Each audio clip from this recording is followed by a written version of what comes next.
નમસ્કાર, ખૂબ સ્વાગત છે આપનું વીટીવી ન્યૂઝમાં મહામંથનની સાથે હું છું રાધા। મહામંથનમાં આજે વાત કરીશું સોમનાથ સ્વાભિમાન પર્વ વિશે। સોમનાથ એ ગુજરાતના સૌરાષ્ટ્રના સાગરકાંઠે આવેલું ભવ્ય મંદિર અને એટલી જ ભવ્યતાની સાથે સોમનાથ સ્વાભિમાન પર્વની ઉજવણી કરવામાં આવી રહી છે। સોમનાથમાં ઉત્સાહ, શ્રદ્ધા અને ગૌરવનો અનોખો માહોલ આજે સર્જાયો છે। પ્રધાનમંત્રી નરેન્દ્ર મોદી આવી ચૂક્યા છે, તમામ નેતાઓ ત્યાં આવી પહોંચ્યા છે અને ભારતભરમાંથી શ્રદ્ધાળુઓ આવી રહ્યા છે।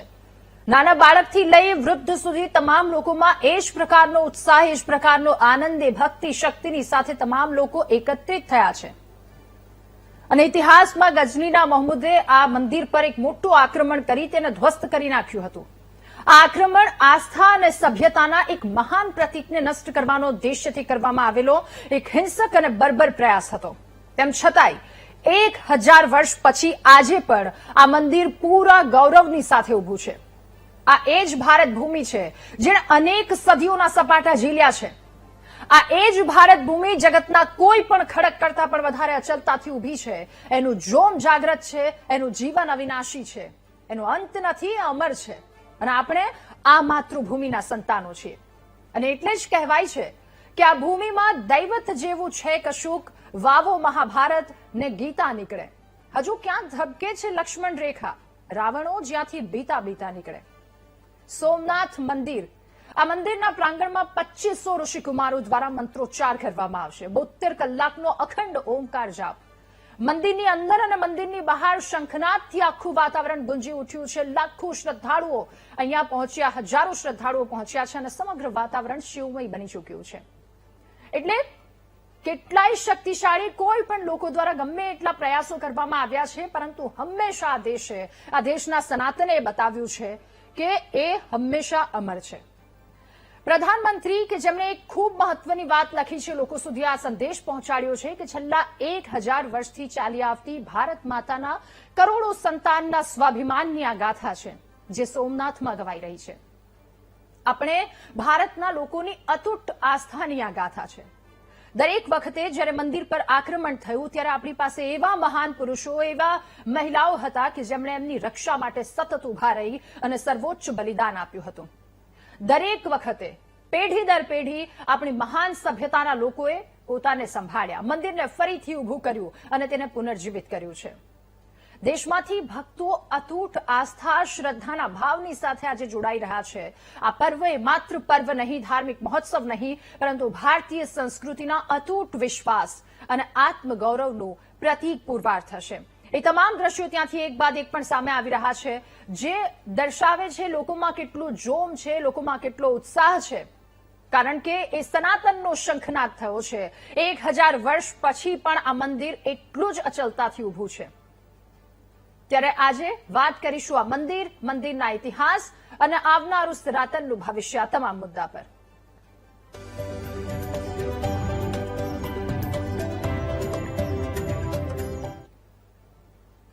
ત્યારે સનાતનનો શંખનાદ થયો છે અને કહેવાય છે કે સૌરાષ્ટ્રે સોમનાથમ છે, એટલે કે જ્યોતિર્લિંગોમાં સૌથી પહેલા સોમનાથનો ઉલ્લેખ આવે છે। જો આ મંદિરના ઇતિહાસની ભવ્યતા વિશે વાત કરીએ, એવું કહેવાય છે કે જે તે સમયમાં લોકોની ખૂબ અતૂટ આસ્થા, જે આજે પણ છે પરંતુ એ સમયે પણ હતી, પરંતુ એ સમયે મંદિરની ભવ્યતા કંઈક અલગ હતી। ધાર્મિક પાટનગર કહેવાતું હતું। દરિયા કિનારાના મંદિરોની દિવાલના એ જે મોજા એ મંદિરની દિવાલોને પખાડતા હતા। મંદિરના શિખર પર સોનાના કળશ હતા અને એ કળશ એ સૂર્યના તેજથી ચમકતા હતા। શિવલિંગના સેવકોના પ્રતીક રૂપે આસપાસ છત પર સોના અને ચાંદીની કેટલીય મૂર્તિઓ સ્થાપવામાં આવી હતી। આ સમૃદ્ધ અને આ ભવ્ય મંદિર પર ગજનવીએ હુમલો કર્યો હતો। 1000 વર્ષ થયા અને 1000 વર્ષ બાદ પણ આ મંદિર અડીખમ ઊભું છે। લોકોની આસ્થા, લોકોની શ્રદ્ધા, લોકોની ભક્તિ, લોકોની શક્તિ એટલી જ અચલતાથી, એટલી જ અડીખમ રીતે ઊભી છે અને કરોડો લોકોની આસ્થાનું પ્રતીક આ મંદિર છે। અને એ મંદિરે આજે જ્યારે હજારો લોકો પહોંચ્યા છે, એ મંદિરની મહાનતા વિશે આજે વાત કરવી છે। આપણી સાથે આ જ મુદ્દા પર ગેસ્ટ પેનલમાં જોડાયા છે યોગી દેવનાથ બાપુ, મહંત એકલનાથ ધામના, અને ઇતિહાસકાર પ્રદ્યુમન ખાચર આપણી સાથે જોડાયા છે। આપનું ખૂબ સ્વાગત છે મહામંથનમાં।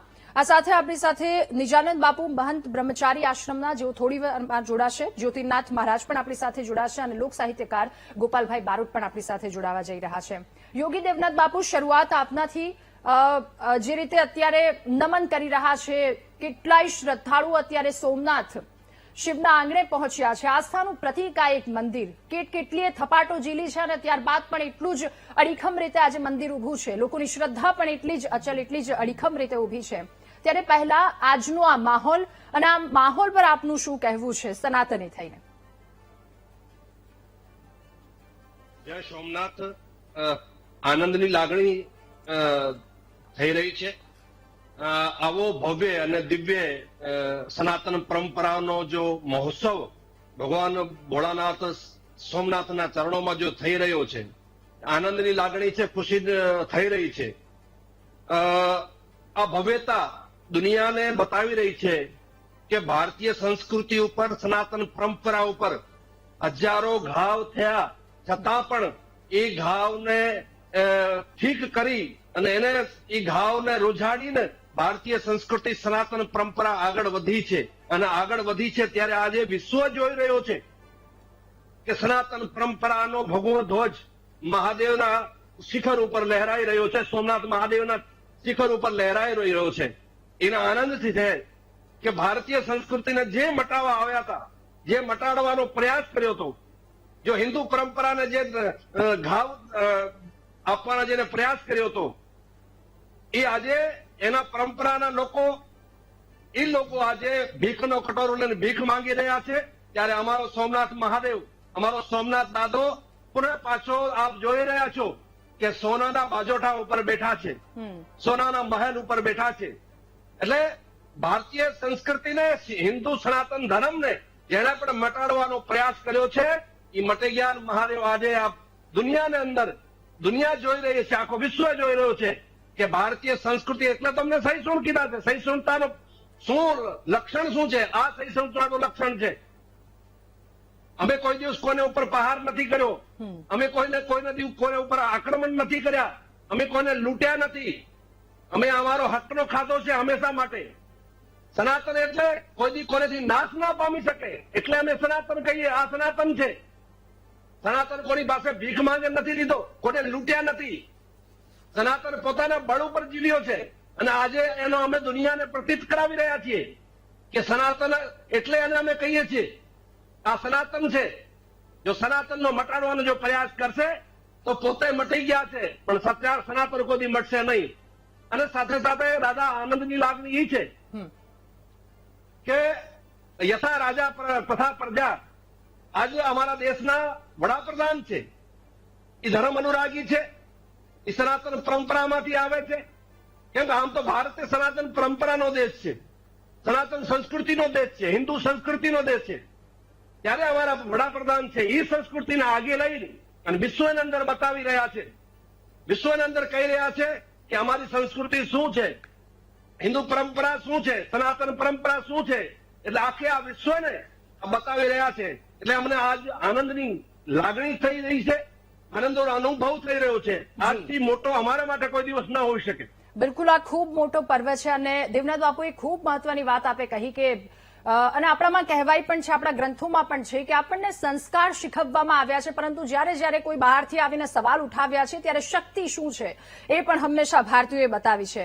પ્રદ્યુમનભાઈ, હવે આપની પાસે જે ઇતિહાસની વાતો કરવામાં આવી રહી છે કે મંદિર આટલું ભવ્ય, આટલું દિવ્ય અને લોકોમાં આટલી આસ્થા હતી, પરંતુ આપની પાસેથી હવે એ ઇતિહાસ જાણવો છે. 1000 વર્ષ પૂર્વે આ રીતે કરવામાં આવ્યું હતું, આવું આક્રમણ, આ તમામ વાતોની વચ્ચે એક સચોટ ઇતિહાસની તમામ વાતો આપની પાસેથી જાણવી છે, સમજવી છે. સમગ્ર હિન્દુસ્તાનનું જેટલા મંદિરો આપણે જોવા જઈએ છીએ એમાંથી આ સોમનાથ મહાદેવનું એક મંદિર એવું છે કે જે સતત 7 વખત નવું બંધાયું હોય. આ બાબત જ આપણને કઈક અચરજ પમાડે છે. સોમનાથ મહાદેવના મંદિર ઉપર અનેક આક્રમણો થયા અને અનેક વખત પાછું એ પુનર્નિર્માણ પામતું રહ્યું. સોમનાથ ઉપર મોહમ્મદ ગઝનીએ જે આક્રમણ કર્યું એની પાછળનું મહત્વનું કારણ ધનની લાલસા અને ધર્મનો પ્રચાર વધારો કરવો, અથવા ત્યાંથી આપણે કંઈક અહીં આવીને કંઈક વધુ સારું કરી શકશું એવો હોઈ શકે. એટલે મોહમ્મદ ગઝનવી સોમનાથ ઉપર ચડાઈ કરી 6મી જાન્યુઆરીએ સોમનાથ પહોંચી ગયો અને એને સોમનાથનું આ મંદિર તોડ્યું. આ મંદિર તૂટ્યા વિશેની માહિતી એની સાથે અલબેરુની નામનો એક ઇતિહાસકાર હતો અને એને પોતાનો ગ્રંથ છે તારીખે હિન્દ, એની અંદર આ માહિતી આપેલી છે. મૂર્તિ કેવી હતી એનું વર્ણન કેવું છે, મંદિરની કેવી જાહો જલાલી હતી એનું વર્ણન છે. કાશ્મીરથી ફૂલો આવતા હતા, હરિદ્વારથી ગંગાજળ આવતું હતું, 300 આણંદ ત્યાં જે ભક્તો આવતા હોય એનું મુંડન કરવા માટે બેસતા હોય અને ભગવાન શિવને નૃત્ય બહુ પસંદ છે તો ત્યાં નર્તકીઓ પણ એ નૃત્ય મંડપમાં નૃત્ય કરતી હોય આવી જાહો જલાલી. આ સિવાય સોનાની સાંકળે જે મંદિરમાં ઘંટ ટીંગાડવામાં આવતો હોય તો એ જમાનામાં આ મંદિરની કેવી ભવ્ય જાહો જલાલી હશે. આ મંદિરની વાત છે એશિયા ખંડમાં પહોંચી ચૂકેલી અને એ લોકો એને સોમનાથ તરીકે ઓળખતા હતા. એટલે એક મોહમ્મદ ગઝનવીએ આક્રમણ કર્યું એ પછી તો વારંવાર એક પછી એક શાસકો આવતા રહ્યા અને મંદિર તોડવાનો પ્રયત્ન કરતા રહ્યા. એમાં અલાઉદ્દીન ખિલજીના સરદારો છે, મોહમ્મદ તગલકના સરદારો છે, અહમદ શાહ પહેલો છે, મોહમ્મદ બેગડાએ પણ મંદિર તોડ્યું, પોર્ટુગીઝોએ પણ મંદિર માથે હુમલો કરે છે. ત્યાંથી એક શિલાલેખ લઈ જાય છે અને આજે પણ એ શિલાલેખ પોર્ટુગીઝમાં સચવાયેલો પડ્યો છે. છેલ્લે જુનાગઢના સુબા સરદાર ખાને પણ ત્યાં હુમલો કરવાનો પ્રયત્ન છે એ કર્યો હતો. ઔરંગઝેબના લશ્કરે પણ પ્રયત્ન કર્યો હતો. તો આ જ્યારે મંદિર તૂટ્યું ત્યારે ફરી વખત પાછું મંદિર બંધાયું છે. એ હિન્દુઓની અવિચળ શ્રદ્ધા અને આસ્થા જો તો કહી શકાય. બિલકુલ. અને જે વર્ણન કર્યું કે ત્યારે કેટલી દિવ્યતા ભવ્યતાની સાથે ભગવાનની પૂજા અર્ચના, જો કે આપે જણાવ્યું એ રીતે જેટલી વાર એના પર આક્રમણ કરવામાં આવ્યા છે એટલી વારે ફરી એવી રીતે જ બેઠું થયું છે મંદિર. લોકોની આસ્થા પણ એ જ પ્રકારની બેઠી થઈ છે. યોગી દેવનાથ બાબુ, ફરી એકવાર આપની પાસે અત્યારે હાલનો જે માહોલ ત્યાંનો જોઈ રહ્યા છે, જે દ્રશ્યો સામે આવી રહ્યા છે, હૈયું દળાઈ રીતના લોકો આવ્યા છે, બાળકોથી લઈ વૃદ્ધો સુધી તમામ લોકોમાં એક આસ્થાની સાથે તમામ લોકો ત્યાં પહોંચ્યા છે. અને પ્રધાનમંત્રી નરેન્દ્ર મોદી પણ, એવું પણ કહેવામાં આવી રહ્યું છે 72 કલાક 3 દિવસ સુધી એ ગજનવીએ ત્યાં આક્રમણ કર્યું હતું અને એ 72 કલાક કે જ્યાં ઓમકારનો નાદ અત્યારે વિશ્વભરમાં વિશ્વ ફલક પર એક મેસેજ આપી રહ્યો છે કે જો સવાલ ઉઠાવવામાં આવશે તો પછી જવાબ એ રીતના આપવામાં આવશે અને એટલા જ મજબૂતાઈથી ફરી એકવાર પાછા હોઈશું. એટલે કે આપની પાસેથી એ જાણવું છે કે વિશ્વ ફલક પર અત્યારે આ જે પર્વ છે એનો મેસેજ શું જઈ શકે? રાધા, ચોક્કસ વિશ્વની અંદર એક ભારતીય પરંપરા, સનાતન પરંપરા, ભારત દેશનો એક મજબૂત મેસેજ જઈ રહ્યો છે. આપણી એકતાનો એક મેસેજ જઈ રહ્યો છે. દુનિયા તો અત્યારે જેમ લડી રહી છે પોતાને કઈ સર્વશ્રેષ્ઠ બનાવવા માટે કે લૂંટવા માટે પોતાને જે બતાવી રહી છે, અથવા તો નાના ગરીબ દેશ છે કે નાના એને ઉપર જે આક્રમણ કરવાનો જે પ્રયાસ કરે એને બતાવી રહ્યા છીએ કે ભારત છે એકતામાં બંધાયેલો છે, અખંડ છે અને એને તમે કઈ દબાવી નહીં શકો. અને એનો આખે વિશ્વની અંદર મેસેજ આવી રહ્યો છે. અમે એક છીએ, અમે સંગઠિત છીએ. તમે અમને કદાચ કોઈ છછેડવાનો પ્રયાસ ના કરતા, કેમ કે અમે કોઈ કોને છછેડવાનો પ્રયાસ કરતા નથી. અમે કોઈ અમારા ઇતિહાસમાં કોઈ અમે લુખાગીરી કરી નથી. તમે લુખાગીરીનો કરવાનો જો પ્રયાસ કરશો તો અમે બધા સંગઠિત છીએ અને તમને માંઢાતોડ જવાબ દેવામાં આવશે. દાદા, પ્રસન્નતા થાય છે કે છેલ્લા 10-15 વર્ષથી જ્યારેથી મોદી સાહેબ વડાપ્રધાન બન્યા છે એને પછીની વાત કહું છું, જે 500 વર્ષ જેને હજારો બલિદાન અપાણા તો બી પ્રભુ શ્રી રામનો મંદિર ના બની શકતો હતો. અને આપણે બધા જ સદભાગ્યશાળી છીએ કે પ્રભુ શ્રી રામ અયોધ્યાની અંદર બિરાજી થયા છે. જી. પછી કાશી વિશ્વનાથ હો, અન્ય કેટલા બી આપણા દેવસ્થાનો છે, તીર્થ સ્થળો છે જે વિકાસ પામી રહ્યા છે. જો સંગઠિત કરવાનો જો એક આજના જો દેશના વડાપ્રધાન છે એને જો કર્યો છે, જેટલી આપણે એની પ્રશંસા કરીને એટલી ઓછી છે. કેમ ધર્મ શું હોય છે? ધર્મ એટલે તમારા અંદર વિશ્વાસ જગાડતું હોય છે. તમારા અંદર વિશ્વાસ જાગે, વિશ્વાસ જાગતો હોય છે એટલે માણસનું મનોબળ મજબૂત બને. અને મનોબળ જયારે મજબૂત બનતું હોય છે ત્યારે ઓટોમેટિક રાષ્ટ્ર મજબૂત બનતું હોય છે. મનોબળ વગરના માણસોનો, મનોબળ વગરના સમાજનો કોઈ રાષ્ટ્ર કા એનો કોઈ અસ્તિત્વ રહેતો નથી. આ દુનિયાની અંદર તાકાતની પૂજા થાય, આ દુનિયાની અંદર શક્તિની પૂજા થતી હોય છે. અને છેલ્લા આ 10 વર્ષથી અમે જોઈ રહ્યા છીએ દેશ હિરોઈ છે, પણ જો દેશના વડાપ્રધાને એક દેશને જગાડવાનો જો પ્રયાસ કર્યો છે એની જેટલી પ્રશંસા કરો એટલી ઓછી છે. એટલા માટે આજ દુનિયાને મેસેજ આવી રહ્યો છે કે ભારતીય સંસ્કૃતિ શું છે, સનાતન પરંપરા શું છે અને અમારી એકતા શું છે એ દુનિયાને આજ બતાવી રહ્યા છીએ અમે. બિલકુલ યોગી દેવનાથ બાપુ. પ્રદ્યુમનભાઈ, ફરી એકવાર આપની પાસે આપે જે વાત કરી કે આટલી વખત મંદિર તૂટ્યું છે, ફરી એ મંદિર બનાવવામાં આવ્યું છે ને કેટલાય આક્રમણો થયા. હવે એમાં આક્રમણમાં વીર હમીરજી ગોહિલનું નામ આપણને સૌ કોઈને ખબર છે, તો હવે એ જાણવું છે આપની પાસેથી કે સોમનાથ કાજે કેટલા લોકોએ શહીદી વહોરી છે, એમાં મુખ્ય નામો જો કયા કયા હોય એ આખી વાત જો આપ રજૂ કરી શકો. સોમનાથ મહાદેવના મંદિર ઉપર જયારે પ્રથમ હુમલો થયો એ સમયે જૂનાગઢના ચુડાસમા રાજવી રા નવઘણ પહેલાનું શાસન હતું. અને એ સમયે ત્યારે એના 2 મંત્રી અને સેનાપતિ શ્રીધર અને મહીધર લડવા માટે જાય છે અને એના લીલુડા માથા સોમનાથની ધરતી પર વધેરાઈ જાય છે. રાણજી ગોહિલ જફર ખાનની સાથે લડતા લડતા એને પોતાના પ્રાણનું બલિદાન આપ્યું હતું. અલાઉદ્દીન ખિલજીના સરદારો જયારે ચડી આવ્યા ત્યારે વાજા ઠાકોર ખાડાનું એને બલિદાન આપ્યું છે. આ સિવાય જયસિંહ બીજા જે ચુડાસમા વંશના રાજવી હતા એને પોતાના પ્રાણનું બલિદાન આપ્યું. વાજા રાજા વિજયદાસ ઉર્ફે બ્રહ્મદાસે શહીદી વહોરી હતી.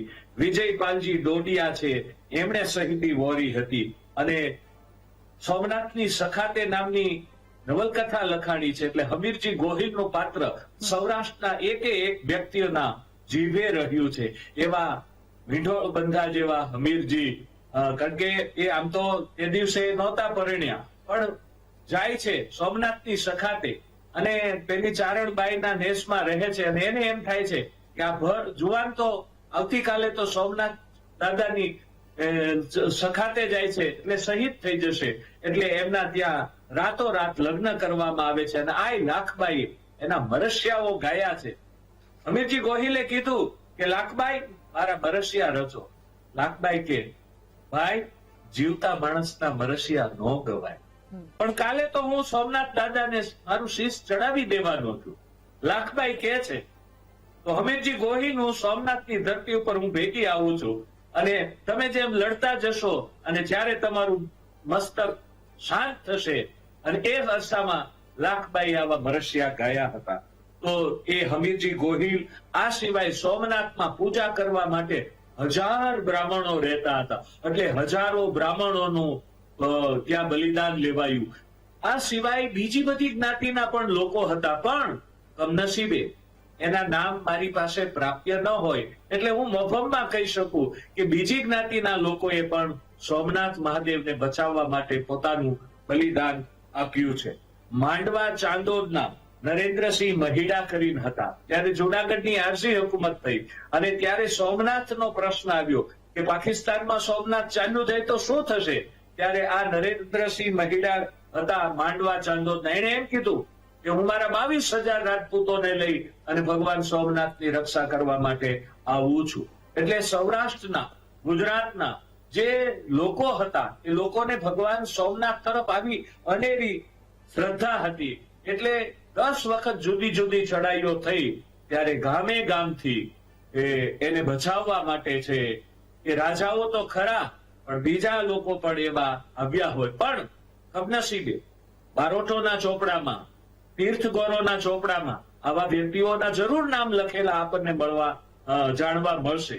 એ જવાબદારી અમારી અને લોકોની છે કે સોમનાથનો બચાવવા માટે કયા કયા લોકોએ બલિદાન આપ્યું હતું જેનો આપણે આજે અહીં ઉલ્લેખ કરી શકીએ. પણ મારી પાસે એના પ્રમાણભૂત આધારો ન હોય ત્યારે હું જનરલ એમ કહું કે રાજપૂતો સિવાય અન્ય લોકોએ પણ સોમનાથને બચાવવા માટે બલિદાન આપ્યું હતું.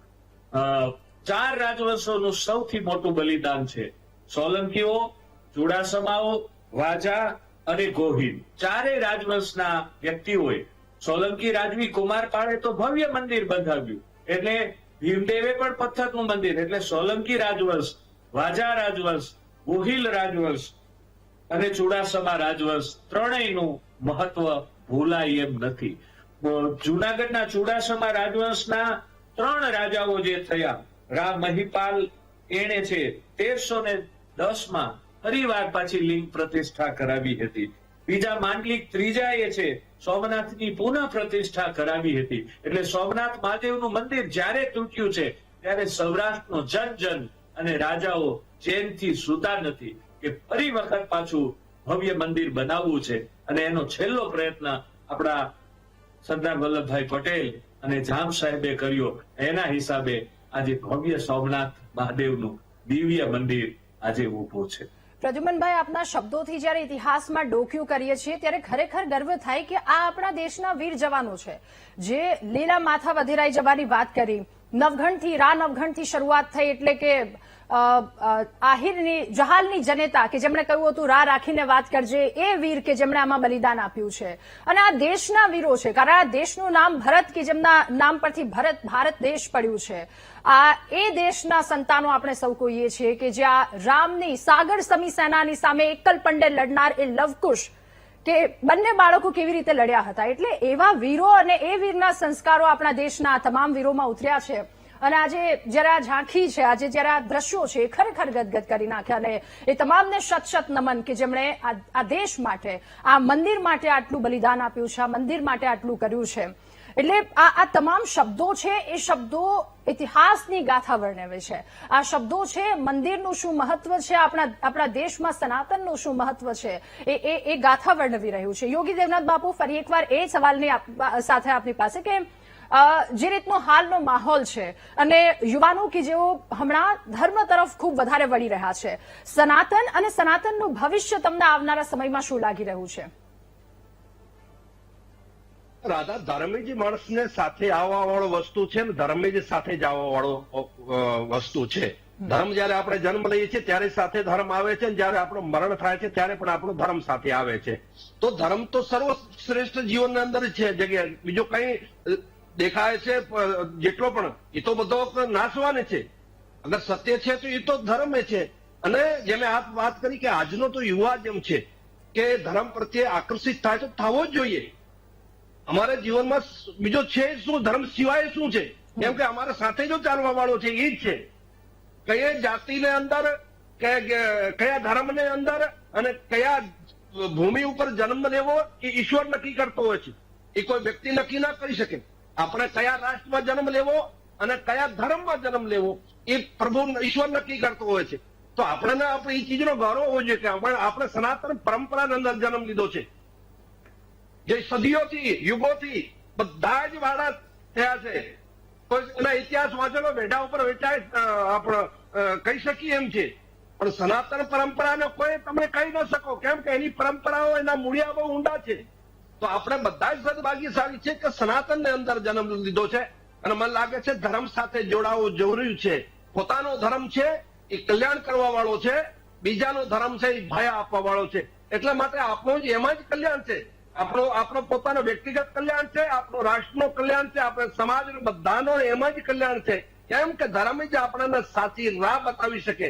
બીજો કોઈ દુનિયાની એવી વસ્તુ નથી જો આપણને સત્ય રસ્તો બતાવે, સાચો રસ્તો બતાવીએ. ખાલી એક આપણો ધર્મ જ છે આપણને સત્ય રસ્તો બતાવે. એટલે આપણે ધર્મ સાથે ચોક્કસ જોડાવવો જોઈએ. અને આનાથી વિશેષ આજે જો આપણે દાદા સોમનાથના ચરણોમાં ભવ્ય અને દિવ્ય આવો પ્રોગ્રામ થઈ રહ્યો છે, આખો દેશ અને આખો દુનિયા જે જોઈ રહી છે, આના આ ભારતીય સંસ્કૃતિ શું છે, સનાતન પરંપરા શું છે, આખું વિશ્વ જોઈ રહ્યો છે. આનાથી મોટો ગૌરવ આપણે હોવું પણ શું શકે. એટલે આજનો દિવસ તો આપણા માટે ગૌરવનો છે. ગૌરવની અનુભૂતિ થાય છે કે સનાતન પરંપરાનો દુનિયાની અંદર જે જયકાર થઈ રહ્યો છે. જી બિલકુલ યોગી દેવનાથ બાપુ, અમે જીટીવી સ્ક્રીન પર આ દ્રશ્યો જોઈ રહ્યા છો. પ્રધાનમંત્રી નરેન્દ્ર મોદી કે જેઓ સોમનાથ આવ્યા છે અને હૈયો દળાય એ પ્રકારના હાલના દ્રશ્યો આવી રહ્યા. આ સોમનાથ મંદિર કે જે રોશનીથી ઝળહળી ઉઠ્યું છે, આખું શહેર આ રીતે જેને શણગારી દેવામાં આવ્યું છે. દાદાના દર્શન માત્રથી આંખો ભીંજાઈ અને કેટલાય લોકો કે જેઓ પ્રધાનમંત્રી નરેન્દ્ર મોદીની એક ઝલક મેળવવા માટે સાથે સોમનાથનો આજે સૌથી મોટો સ્વાભિમાન પર્વ યોજાઈ રહ્યો છે. સ્વાભિમાન પર્વની સાક્ષી બનવા માટે જ્યારે આટલા લોકો આવ્યા છે ત્યારે એ લોકોની અતૂટ આસ્થા શ્રદ્ધાની સાથે આ તમામ લોકો અહીંયા પહોંચ્યા છે. આ સ્વાભિમાન પર્વના દ્રશ્યો છે જે યુગો સુધી આગળના કેટલાય વર્ષો સુધી લોકોમાં એક અમૂલ્ય છાપ છોડી જશે કે આ દેશનું સનાતન છે.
તો લોકોનો આ આનંદ અને આ ઉત્સાહ આપ જોઈ રહ્યા છો. હમણાં જ જે દ્રશ્યો જોયા, જે અવાજ આપ સાંભળી રહ્યા છો, સનાતનનો આ શંખનાદ, હજારોની સંખ્યામાં લોકો અહીંયા ઉપસ્થિત થયા છે. એ આસ્થા, એ ભક્તિના અતૂટ શ્રદ્ધાની સાથે લોકો જ્યારે અહીંયા ઉપસ્થિત થયા છે પ્રધાનમંત્રી નરેન્દ્ર મોદીની એક ઝલક મેળવવા માટે કેટલાય લોકો. અને આ જે ભક્તિનો આટલો મોટો પર્વ છે ત્યાં બાળકથી લઈ વૃદ્ધ સુધી તમામ લોકો એટલી જ આસ્થા, એટલી જ શ્રદ્ધાની સાથે અહીંયા જોડાયા છે. અને પ્રધાનમંત્રી નરેન્દ્ર મોદી કે જેઓ હમણાં જ જે 72 કલાક અખંડ જાપ ચાલવાનો છે એ જાપમાં પણ તેઓ આવશે. એટલે આ દ્રશ્યો કે જે બતાવી રહ્યા છે ભારત શું છે, ભારતની શક્તિ શું છે, આ તમામ લોકો એક અતૂટ આસ્થા અને અતૂટ શ્રદ્ધાની સાથે તેઓ અહીંયા પહોંચ્યા છે. સનાતનનો આ શંખનાદ થઈ રહ્યો છે. 1000 વર્ષ બાદ ફરી એકવાર મંદિરની આ રીતે ભવ્યતાથી, દિવ્યતાથી જે ઉજવણી કરવામાં આવી રહી છે ત્યારે શ્રદ્ધાળુઓમાં કેટલો આનંદ છે, કેટલો ઉત્સાહ છે, આવો સાંભળીએ. हमारे 35 आदमियों का ग्रुप है. हम लेके निकले हैं 10 ज्योतिर्लिंग की यात्रा के लिए निकले हैं. ये हमारा 9वां ज्योतिर्लिंग है. इसके बाद हम नागेश्वर, और नागेश्वर के बाद हमारी यात्रा आगे संपन्न होगी. और यह सोमनाथ आके एक अलग सा ही अनुभव सा फील महसूस होता है. आप बताइए, आपकी मम्मी बताइए कहाँ से आए हैं? हम भालका से आई है. कहाँ से आए? भालका तेज. अच्छा, तो क्या कहना चाहेंगे, कैसा लग रहा है? बहुत अच्छा लगता है. पूरा सोमनाथ मंदिर देखा है देखा है सब. और प्रधानमंत्री जी भी अभी आए हैं, क्या कुछ कहना चाहते हैं? अभी सब देखा है. प्रधानमंत्री कल आने वाले हैं, अभी आए हैं तो हम कल भी आएंगे सुबह. लग कैसा रहा यहाँ पर आके? बहुत अच्छा लगता है. हम यहाँ रहते हैं. यहाँ ही रहते हैं. आप कुछ कहना चाहेंगे? आप यही रहते हो? हाँ, पहली बार प्रधानमंत्री जी को सामने से देखा, बहुत खुशी हुई. और हम यहाँ ही रहते हैं, कई बार आए हैं, पर ये बहुत अच्छा किया है. ये सब आपको लगा था कि इतना बड़ा मुझे नहीं लगा था कि इतना सब होगा, पर बहुत मेरी सोच से बहुत ज्यादा है सब. क्या नाम है आपका? नहीं ना.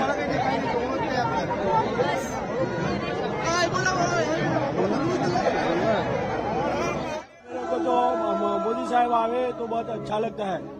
मोदी साहब आए तो ज्यादा ही हम मोदी साहब का पसंद रहते हैं. मोदी साहब के लिए तो हम जान लगा भी दे सकते हैं. पूरा गुजरात में, पूरा देश में, पूरा विश्व में मोदी साहब का ही डंका ही चलता है. એટલે લોકોનો ઉત્સાહ આપે જોયો, લોકોમાં કયા પ્રકારનો ઉત્સાહ છે. આપણી સાથે ગોપાલભાઈ બારોટ, લોક સાહિત્યકાર પણ જોડાયા છે. ગોપાલભાઈ, આપનું પણ ખૂબ સ્વાગત છે મહામંથનમાં. ગોપાલભાઈ, આપણે દ્રશ્યો જોયા, લોકોને સાંભળ્યા. ગુજરાતના ખૂણે ખૂણેથી નહીં પરંતુ દેશના ખૂણે ખૂણેથી અલગ અલગ જગ્યા પરથી લોકો આવ્યા છે. એક આસ્થાની સાથે, એક શ્રદ્ધાની સાથે લોકો અહીંયા પધાર્યા છે. ત્યારે આ માહોલને જોઈને સૌથી પહેલા તો આપ શું કહેશો? ભગવાન સોમનાથ, હર હર મહાદેવ, હર હર મહાદેવ. સૌરાષ્ટ્રમાં સૌ પ્રથમ જ્યોતિર્લિંગ એટલે આપણું ભગવાન સોમનાથ.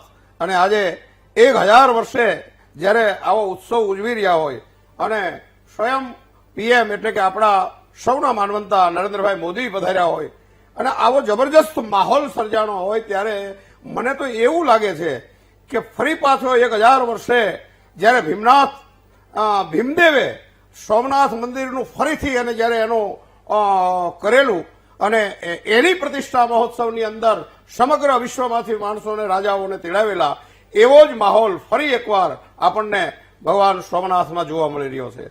ગોપાલભાઈ સાથે એ પણ જો થોડા ઇતિહાસની હમણાં વાત કરી રહ્યા હતા તો આપણે ત્યાં કહેવત આપણે ત્યાં એ વાત કહેવાય છે કે ધડ ધીંગાણે જેના માથા મહાણે એના પાળિયા થઈ પૂજાવું ઘડવૈયા મારે પ્રભુજી નથી થવું. આ એક કવિતા છે અને વીર હમીરજી ગોહિલની જો વાત કરીએ તો એમણે પણ બલિદાન આપ્યું હતું. લગ્નના મંડપથી લઈ અને એમને જયારે આ વાતની ખબર પડી કે આક્રમણ થયું છે અને તેઓ સીધા ત્યાં પહોંચી ગયા હતા, હાથમાં મીંઢોળ બાંધ્યો હતો. એ ઇતિહાસની જો આપના શબ્દોમાં વાત કરીએ તો હમીરજી ગોહિલ જ્યારે ભગવાન સોમનાથ માથે મહમદ ગઝની ચડી આવ્યો અને એ વખતે આખું આપ કલ્પના કરો ખૈબર ઘાટથી છેક હિન્દુસ્તાન આખું વિંધી અને ગુજરાતના સોમનાથ સુધી આવી ગયો ત્યારે આપણે વિચાર કરવો પડે કે આને કોઈ રોકવા વાળું નહીં હોય. જાણે આમ સમુદ્રની આમ પ્રવાહ હેલો આવતો ને એવી એની ભયાનક સેના હતી અને એ સેનાની સામે કોઈ ટકી નહોતું શક્યું. ત્યારે એક અમારા સૌરાષ્ટ્રના ગોહિલ કુળનો વીર પુરુષ હમીરજી ગોહિલે એની સામે જંગ માંડેલો. આવા તો અનેક લીલા લીલા માથા આ સોમનાથની સખાતે સર્જાણા હતા. સોમનાથ માથે કઈ આ પહેલો હુમલો નહોતો. આમ તો મહમદ ગઝની 17 વખત હિન્દુસ્તાન માથે ચડ્યો હતો પણ સોમનાથ સુધી પહોંચી નહોતો શક્યો. સાચા ઇતિહાસને હજી સુધી કોઈએ જણાવ્યો નથી. ઇતિહાસ આપણે જે સાંભળ્યો છે માત્ર ગઝની ગઝની ગઝની જ સાંભળ્યું છે. ગઝનીએ ભાંગ્યું પણ ગઝનીને ભાંગવા માટે થઈ અને કેટલા વાના કરવા પડ્યા અને કેટલા લોકોએ એની સામે યુદ્ધ કર્યું અને કેટલાઓએ પોતાના માથા આપ્યા. એ કથા તો બહુ લાંબી છે બેન, જેને આપણે ભગવાન સોમનાથ, પેલા હું આપને સોમનાથ કેમ એ પછી આપને કહું. જી બિલકુલ. જે રીતે હમણાં જ પ્રદ્યુમનભાઈ સાથે વાત કરી કે આખો ઇતિહાસ તમને ખૂબ જ સરળ શબ્દોમાં અને ખૂબ જ સારી રીતે એ વાત સમજાવી છે. આ દ્રશ્યો આપ જોઈ રહ્યા છો. પ્રધાનમંત્રી નરેન્દ્ર મોદી ત્યાં પહોંચ્યા અને ઓમનાથનો જે જાપ ચાલી રહ્યો છે ત્યાં પહોંચ્યા અને સમુદ્રની લહેરો જપે છે, હર હર મહાદેવ. અને આ ચારેય તરફનો માહોલ છે અને આ માહોલ એક અલગ જ મેસેજ આપી જાય છે. 1000 વર્ષની અતૂટ શ્રદ્ધા દરેક ભારતીયોની, જે શ્રદ્ધાનું પ્રતિબિંબ આજે સૌ કોઈની સામે આવ્યું છે. પ્રધાનમંત્રી નરેન્દ્ર મોદી મંદિર પહોંચ્યા, હવે દર્શન અને તેઓ ભક્તિ, શૌર્ય અને સંસ્કૃતિનો આજે ત્રિવેણી સંગમ છે તેનો લાહવો લેવા માટે તેઓ અહીંયા પહોંચ્યા છે. પરંતુ એમની સાથે કેટલાય શ્રદ્ધાળુઓ અહીંયા પહોંચ્યા છે. આક્રમણ થયું, 1000 વર્ષ થયું, પર્વની ઉજવણી કરવામાં આવી રહી છે અને એ વાતને લઈને આ ઉજવણી કરવામાં આવી રહી છે કે કેટલાય આક્રમણો ભલે કરી દેવામાં આવે પરંતુ આ માતૃભૂમિ, આ ભારત દેશની માતૃભૂમિના સંતાનો છે એ હંમેશા આ જ શક્તિથી ઉભા રહેશે. 1000 વર્ષ બાદ પણ આ મંદિર એટલું જ અચલતાથી ઉભું છે. ત્યારે આ દ્રશ્યો જોઈ અને તમામ લોકો ગદગદ થઈ જાય, પ્રભુના દર્શન કરી આંખ ભીંજાઈ જાય એ પ્રકારના દ્રશ્યો સામે આવી રહ્યા છે. કોટી કોટી નમન સૌ કોઈ લોકો કરી રહ્યા છે અને જે ઉત્સાહ, જે આનંદ જોવા મળી રહ્યો છે ચારેય તરફથી તમામ લોકોમાં, એ બાળકો હોય, એ વૃદ્ધો હોય, તમામ લોકોમાં આ જ પ્રકારનો ઉત્સાહ જોવા મળી રહ્યો છે. યોગી દેવનાથ બાપુ, ફરી એકવાર આપની પાસે પ્રધાનમંત્રી નરેન્દ્ર મોદી આવ્યા છે. સાથે એ પણ કહેવાઈ રહ્યું છે કે જે જાપ કરવામાં આવી રહ્યો છે એ જાપ બાદ ત્યાંનું વાતાવરણ, એની દિવ્યતા, એની ભવ્યતા જો આપની પાસેથી જાણવી સમજવી હોય તો. રાધા, ચોક્કસ આપણે શબ્દ છે એને બ્રહ્મ કીધો છે. શબ્દનો વાતાવરણ બનતો હોય છે તો ત્યાં તો આપણા વૈદિક મંત્રો પંડિતો, બ્રાહ્મણો, વિદ્વાનો દ્વારા ત્યાં ઉચ્ચારણ થઈ રહ્યો છે. તો ચોક્કસપણે જો ત્યાંનો જો વાતાવરણ છે, ભગવાન દાદા સોમનાથનો સાનિધ્ય પવિત્ર છે, સાથે સાથે એનાથી વિશેષ હજી કઈ શક્તિ ત્યાંથી ઉત્પન્ન થાય. વૈદિક મંત્રોને ત્યાં સતત જો જાપ થઈ રહ્યો છે, વૈદિક મંત્રોથી આખો જો વાતાવરણ છે એક ધાર્મિક બની જતો હોય છે ને એકદમ પવિત્ર બની જતું હોય છે. તો ચોક્કસ મહાદેવની શક્તિ છે એમાં વધારો થતો હોય છે. આપણે કોઈ બી જયારે મંદિરના પ્રતિષ્ઠા થતી હોય ત્યારે શું હોય, ત્યારે આપણા મંદિર ત્યાં વૈદિક મંત્રોનો જાપ કરવામાં આવતો હોય છે. એ વૈદિક મંત્રો છે જે ભૂમિ છે એની અંદર ઓર શક્તિ પ્રગટ કરતા હોય છે, ઓર શક્તિ એનાથી પેદા થતી હોય છે. એટલે મંત્રોના જાપથી શક્તિની અંદર વધારો થતો હોય છે, તેનો વાતાવરણ બહુ ક્લિયર થતો હોય છે અને ત્યાં જે પણ લોકો જે દર્શન કરવા જાય છે, જેના કાનોમાં મંત્રો સંભળાય છે, જ્યોતિર્નાથ એનો બાપુ, પણ આપ જે જીવન વાત ધન્ય કરી બને રહ્યા છે. છો એ જ મંત્ર અત્યારે ચાલી રહ્યા છે, એ સાંભળીએ.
નાદ સાંભળી આપણે સૌ કોઈ પણ ધન્ય થયા. સનાતન સમિતિના પ્રવક્તા જ્યોતિર્નાથ બાપુ આપણી સાથે જોડાયા છે. જ્યોતિર્નાથ બાપુ, આપનું ખૂબ સ્વાગત છે મહામંથનમાં. આપે હમણાં જ સાંભળ્યા ઓમ નાદ. આપણે અહીંયા બેઠા બેઠા સાંભળીને ધન્ય થઈ ગયા. જ્યોતિર્નાથ બાપુ, આજે ત્રિવેણી સંગમ છે, આસ્થાનો, અતૂટ શ્રદ્ધાનો, લાખો લોકોની ભક્તિનો. આના વિશે આપ શું કહેશો? આ આનંદ વર્ણવાય કેમ નથી? આ ઓમનાથનો જે આનંદ છે અને પ્રણવનો પ્રકાશ છે તે ખરેખર ચંદ્રના સાથે જોડાયેલી પ્રક્રિયા છે. અને જેવી રીતે ચંદ્ર આખા વિશ્વને પ્રકાશ આપે છે તેવી જ રીતે આ ઓમનાથથી પણ, કારણ કે આપણે તો સર્વે સંતુ સુખિનામ ભવંતુ એટલે આપણે તો જગતના કલ્યાણની વાત કરવા વાળા લોકો છે. સનાતનની પ્રક્રિયા છે એટલે લોકોના દરેક તત્વો સુધી એક આ ઓમનાથથી લોકોના જીવનમાં કલ્યાણ થાય ને તેની પરિભાષા લોકો સુધી પહોંચાડવાની આ પ્રયત્ન છે. હું આવકારું છું આખા વાતને. પણ તમે એક નીચે જે સ્લગ લખ્યું છે ને તેમાં મને એક જરાક તકલીફ લાગે બેન, રાધાબેન. જી જી, ક્ષમા કરજો, પણ મારી વાત એવી છે કે તમે મોહમ્મદ ગઝનવીના 1000 વર્ષના આક્રમણના સામે આ ઉજવણી છે એવું નથી બેન. આ 75 વર્ષના મંદિરના પુનઃસ્થાપન થયાના પ્રસંગની ઉજવણી છે. જી બિલકુલ 11 મે બાપુ, આપે જે ધ્યાન દોર્યું છે એ બદલ આપનો આભાર. પરંતુ અમારો મતલબ એ કહેવાનો છે કે 1000 વર્ષ બાદ પણ મંદિર આજે એટલું જ અચલતાથી ઉભું છે. એ વાતનો આજે સૌ કોઈ ઉજવણી કરી રહ્યા છે. પણ બેન રાધા, તકલીફ એ વાતની છે, મારા શબ્દો એ વાત ઉપર અટકે છે હા હા, કે આપણે આક્રાંતાઓને યાદ કરવાના એના કરતા તો મૈત્રક રાજાએ 600 એટલે 7મી સદીથી ચાલુ કરીએ તો અત્યાર સુધીમાં 17 વખત તૂટ્યું ને 17 વખત લોકોએ બનાવ્યું છે. જાત જાતના ધર્મ જોયો, ન જાત જોઈ, ન પાત જોઈ, બધા જ વર્ગી પડ્યા હતા ને પુનરુત્થાન થતું રહ્યું. આ જાહો જલાલી છે સનાતનની સંસ્કૃતિની. એટલે આપણે અત્યારે 1000 વર્ષ મોહમ્મદ ગઝનવીના થયા તેને યાદ નથી કરતા. આપણે યાદ કરવાના છે કે આપણું આટલા આક્રાંતાઓ આવીને ગયા, આટલા લૂંટારો આવીને ગયા, છતાં પણ આ સનાતનની પ્રવૃત્તિ છે. લાખો વર્ષથી ત્યારે ચંદ્રમાંથી વાત ચાલે છે, કરોડો વર્ષની વાત આવશે, ત્યારથી વાત ચાલે છે. ત્યારથી અત્યાર સુધી આ મંદિર અખંડ છે. જી બિલકુલ બાપુ, એટલે એ જ પ્રયાસ છે કે જે ભક્તિ છે એ ભક્તિ અત્યારે કેટલાય લોકો સુધી પહોંચી છે. આપણી સાથે નિજાનંદ બાપુ, મહંત બ્રહ્મચારી આશ્રમ ગોતરકાના જોડાયા છે. નિજાનંદ બાપુ, આપનું પણ ખૂબ સ્વાગત છે મહામંથનમાં.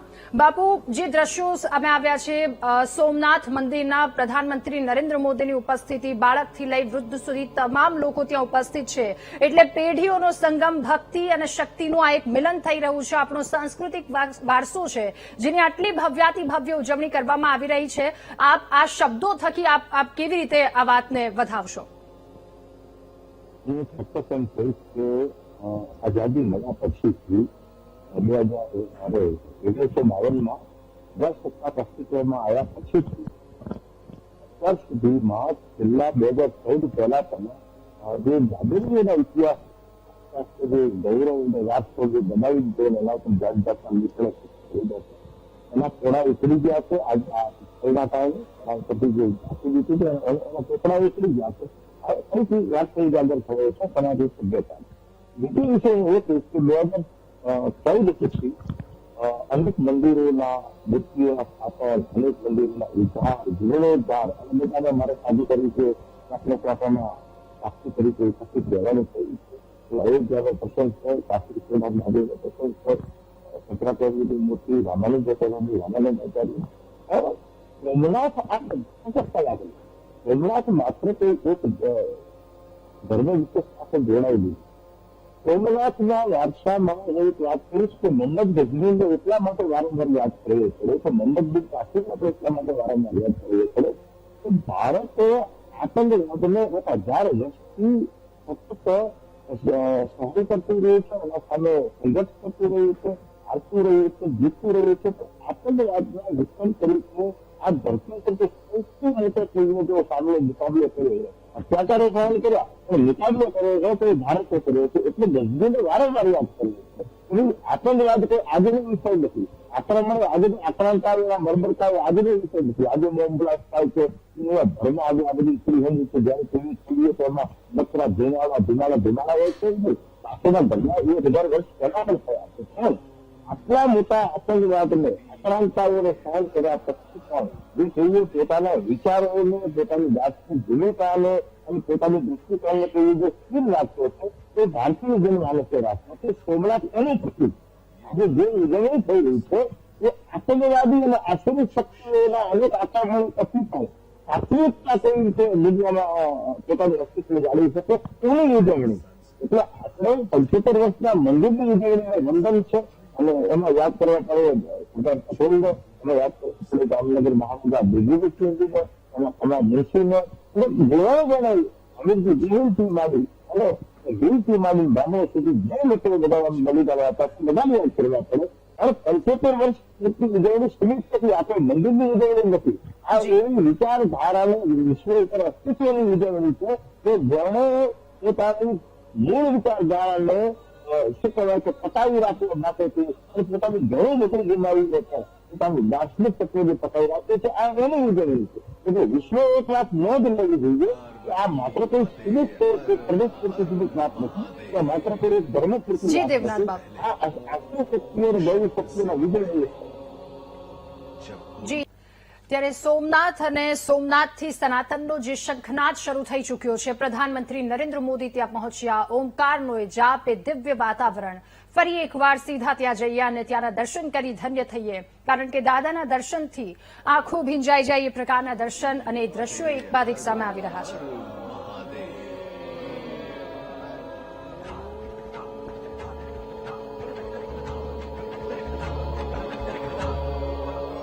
ये गाथा है उस चेतना की जो शाश्वत है, जो सनातन है. भारत की सांस्कृतिक आत्मा का एक ऐसा अखंड बिंदु जो युगों युगों से अटल है. वही जो आदि है, वही जो अनंत है.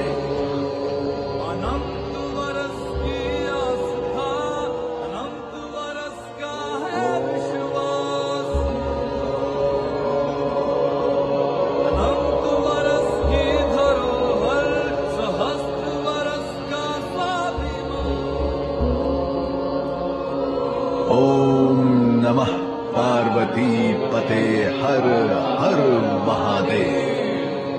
समय से पहले, शब्द से भी पहले, जब कोई आकार भी नहीं था, तब भी एक चेतना थी. उसी चेतना से उत्पन्न हुआ पहला नाद.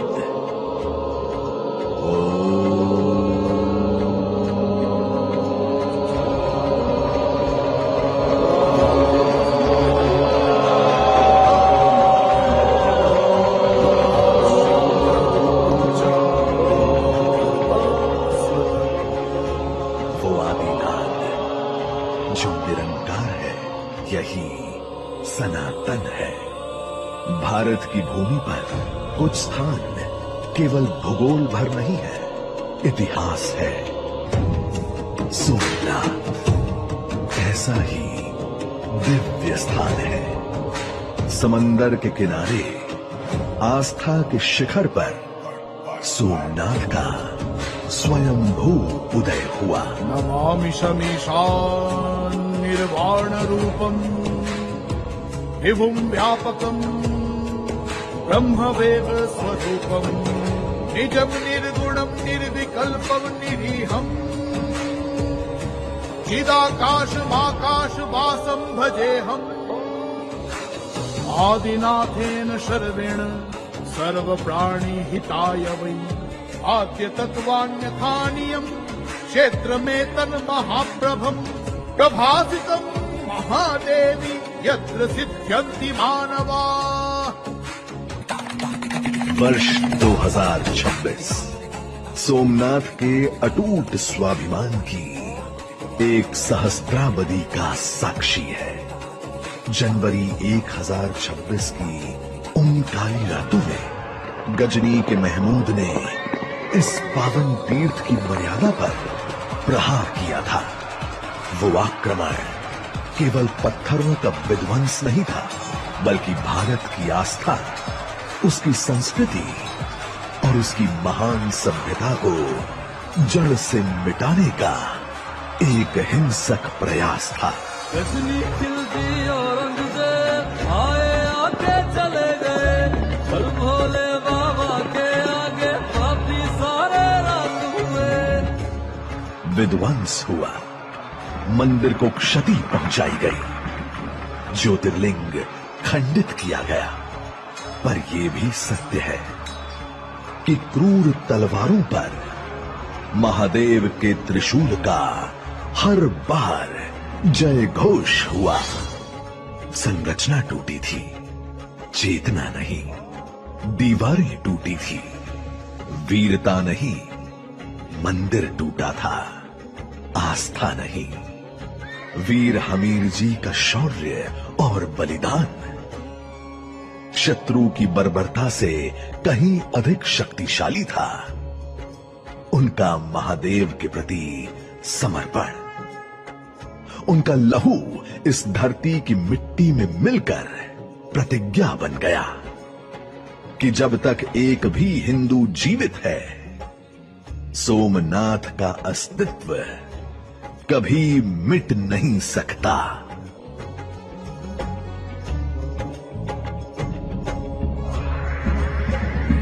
जटाटवी कलज्जला प्रवाह पावितस्थले कलेवलम्ब्यलम्बिता भुजङ्गतुङ्गमालिकम् जटाघटाः सम्भ्रमम् ब्रह्मण्यलिम्बनिर्जनि विलोलवीचिवल्लरी विराजमानमूर्धनि गच्चलल्ललाटपट्टपावके किशोरचन्द्रशेखरे रति प्रतिक्षणम् मम तरानरेन्द्रनन्दिनी विलासवन्तु कुमार पाल सन्तति प्रमोदमान मानसे कृपाकटाक्ष धोरणी निरुद्ध दुर्धरापति क्वचित् दिगम्बरे मनो विनोद में तु वस्तुनि हर हर महादेव, हर हर महादेव, हर हर महादेव। खिंगारा, अहिल्याबाई और हजारों के पुरुषार्थ से हर बार हुआ सोमनाथ का।